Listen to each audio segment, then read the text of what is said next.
नमस्कार, मैं हूं भुवनेश सेंगर और आप देख रहे हैं वारदात। दुनिया के सामने संत का चोला और दुनिया के पीछे समर्पण सानिध्य का अश्लील गैंग। जी हां, आसाराम और नारायण साईं सालों साल लोगों की आंखों में धूल झोंककर अश्लीलता की वो गैंग चलाते रहे, जिसमें फंसकर नामालूम कितनी लड़कियां बर्बाद हो गई।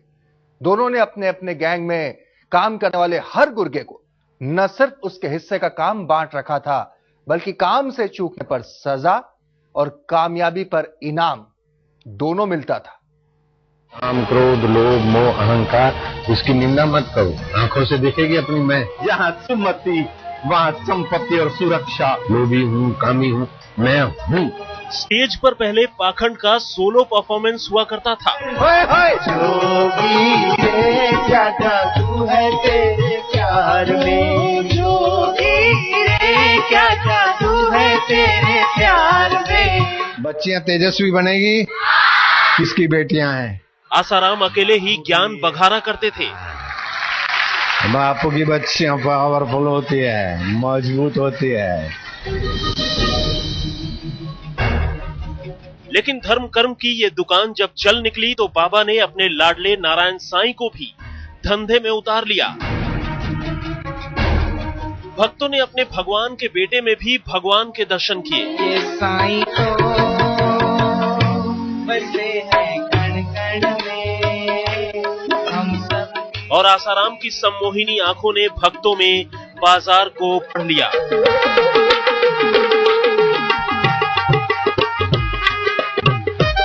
लेकिन स्टेज पर ताता थैया करते करते आसाराम ने नारायण साईं को सफेद चोले में सेक्स गैंग चलाने की तालीम कब दे दी, बाबा को टकटकी लगाए देखने वाले भक्तों को पता ही नहीं चला।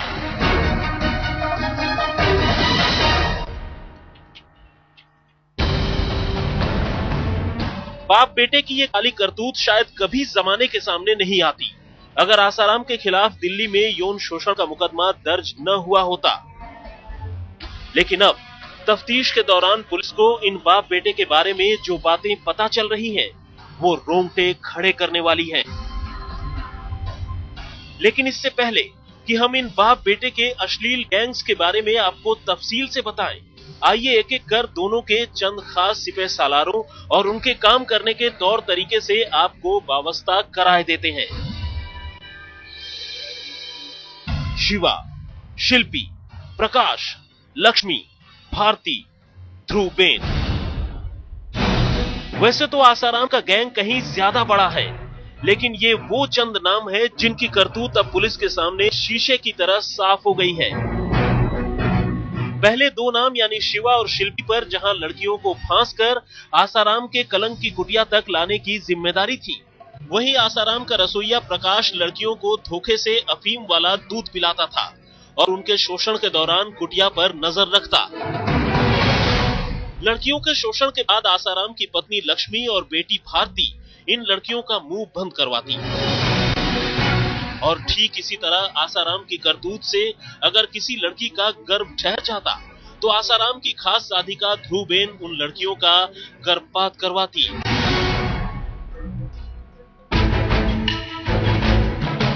पुलिस का कहना है कि ठीक इसी तरह नारायण साईं ने भी अपना अलग ही सेक्स गैंग बना रखा था और इस गैंग के चेहरे थे मोहित भोजवानी, हनुमान, मोनिका, धर्मेश।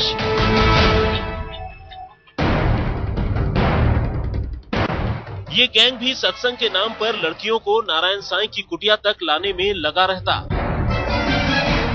हालांकि नारायण साईं आसाराम की तरह किसी इशारे या टॉर्च से लड़की नहीं चुनता, बल्कि अपनी पसंदीदा लड़की को वो बार बार अपने सत्संग में बुलाता और फिर एकांत में सत्संग का न्योता देता। अगर लड़की ये न्योता और नजदीकियां कबूल कर लेती तो फिर नारायण साईं का गैंग उसका ब्रेन वॉश शुरू कर देता। लेकिन अगर कोई लड़की इस गोरख धंधे के खिलाफ मुंह खोलने की बात कहती तो उसके साथ ऐसा भयानक सलूक होता कि लोग सन्न रह जाते। बलात्कार के आरोपी बाप बेटे ने सत्संग की आड़ में लड़कियों को फंसाने के लिए बाकायदा अपनी एक फौज बना के रखी थी। ये टीम जहां पर भी नारायण साईं और आसाराम जाते थे उनके साथ जाती थी और इशारा मिलते ही लड़कियों को अपना शिकार बनाना शुरू कर देते थे। अब एक एक कर बाप बेटे के सेक्स गैंग के गुर्गों को पकड़कर पुलिस तमाम कड़ियां जोड़ रही है, लेकिन तफ्तीश को अंजाम तक पहुंचाने के लिए नारायण साईं का शिकंजे में आना सबसे बड़ी जरूरत है। अहमदाबाद से गोपी घांगर के साथ आज तक ब्यूरो। इधर आसाराम पर यौन शोषण का मुकदमा दर्ज हुआ और उधर उनके आश्रम में पढ़ने वाली एक लड़की और उसका पूरा परिवार रहस्यमय तरीके से गायब हो गया। और तो और रिश्तेदार भी इस परिवार को ढूंढते रह गए। शक आसाराम पर ही था, लेकिन अब 1 महीने बाद यही परिवार जब अचानक दुनिया के सामने आया तो जो बात सामने आई वो और भी चौंकाने वाली निकली।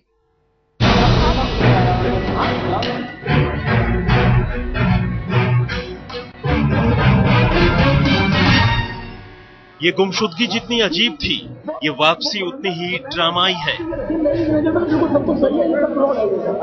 ये शक जितना गहरा था, ये सफाई उतनी छिछली है। हम गायब ही नहीं थे। शक था कि आसाराम ने ही अपने करतूतों पर पर्दा डालने के लिए मेरठ के उस परिवार को कहीं गायब कर दिया, जिसकी एक बेटी आसाराम के उसी छिंदवाड़ा आश्रम में पढ़ती थी, जहां की लड़की के साथ आसाराम ने जोधपुर में यौन शोषण किया था। जाहिर है यौन शोषण के मामले में इस लड़की के एक अहम गवाह साबित होने की उम्मीद बनने लगी थी और पीड़ित लड़की ने अपने बयान में भी इस लड़की का जिक्र किया था। लेकिन इससे पहले कि पुलिस इस लड़की और उसके घर वालों के बारे में कुछ पता लगाती, ये पूरा का पूरा परिवार बेहद रहस्यमयी तरीके से कहीं गायब हो गया।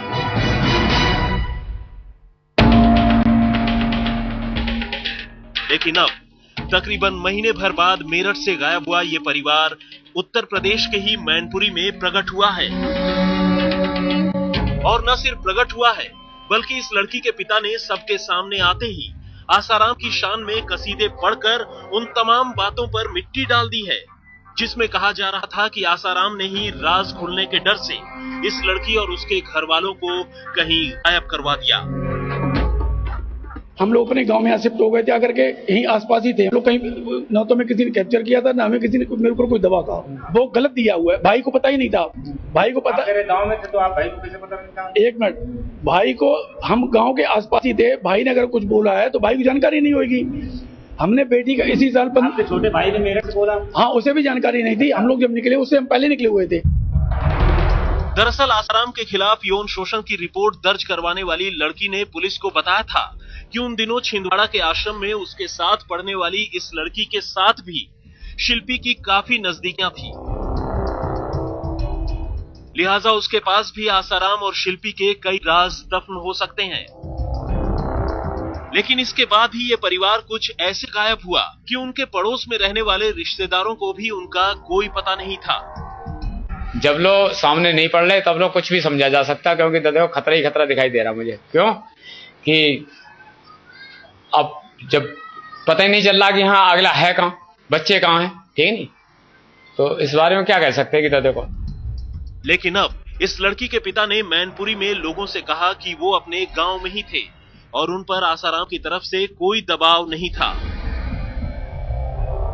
हालांकि मैनपुरी में ही आसाराम के खिलाफ जमीन पर कब्जे के एक मामले की पैरवी कर रहे मैनपुरी बार एसोसिएशन के अध्यक्ष ने इसे आसाराम के पैसे और दबाव का असर ही करार दिया। हो सकता है कि वो किसी दबाव में ये स्टेटमेंट दे रहे हों, या ये भी हो सकता है कि उनका कोई लालचवश ये स्टेटमेंट दे रहे हों, लेकिन ऐसा प्रतीत होता है कि कुछ न कुछ दबाव या लालच अवश्य इसमें होगा। बहरहाल अब इस परिवार ने जिस तरह सामने आने के साथ ही आसाराम के हक में अपना मुंह खोला है, उससे आसाराम ने थोड़ी चैन की सांस जरूर ली होगी। पुष्पेंद्र सिंह चौहान, मैनपुरी, आज तक। अपने खिलाफ चल रही खबरों के खिलाफ सुप्रीम कोर्ट में फरियाद करने वाले आसाराम को खाली हाथ लौटना पड़ा। कोर्ट ने मीडिया रिपोर्टिंग पर रोक लगाने की उनकी अर्जी सिरे से खारिज कर दी। अलबत्ता इतना जरूर कहा कि अगर उन्हें लगे कि मीडिया जिम्मेदार रिपोर्टिंग नहीं कर रहा है तो वो दोबारा कोर्ट के पास आ सकते हैं। आसाराम को अदालत का झटका, नहीं लगी मीडिया कवरेज पर रोक। दुनिया भर में हो रही फजीहत से परेशान आसाराम को राहत की गुंजाइश नहीं। सोचा था मीडिया पर रोक लगेगी तो बदनामी कम होगी, कुछ दिन में लोग भूलने भी लगेंगे, लेकिन अरमान धरे के धरे रह गए। हाईकोर्ट के बाद अब सुप्रीम कोर्ट ने उनकी मीडिया पर बैन लगाने की याचिका खारिज कर दी है। यानी अब आसाराम पर लगे आरोपों से जुड़ी खबरें दिखाने पर कोई रोक नहीं। राहत बस इतनी है कि अगर उन्हें कभी लगे कि मीडिया में जिम्मेदार रिपोर्टिंग नहीं हो रही तो वो कोर्ट के पास आ सकते हैं। आशाराम बापूजी के मीडिया ट्रायल गैग के खिलाफ जो हम लोगों ने पिटीशन दाखिल किया था, उस पिटीशन में honourable supreme court of India ने ये कहा है कि सिंस 1994 से 2012 तक जितने भी ऑब्जर्वेशन सुप्रीम कोर्ट ने दिए हैं मीडिया के गाइडलाइंस रिपोर्टिंग के, उसको मीडिया को फॉलो करना पड़ेगा आशाराम बापूजी के केस में। और अगर मीडिया फॉलो नहीं करती है तो ऑनरेबल सुप्रीम कोर्ट ने हमें लिबर्टी दी है, हमें ये छूट दी है कि हम कोर्ट में आके उसकी चर्चा कर सकें, उसको बता सकें और कोर्ट को आके उसकी शिकायत कर सकें। आसाराम से पत्नी बेटी के सामने पूछताछ। लगातार दूसरे दिन हुई पूछताछ। दूसरी तरफ उन पर लगे आरोपों की तह तक पहुंचने की पुलिस की कोशिशें जारी है।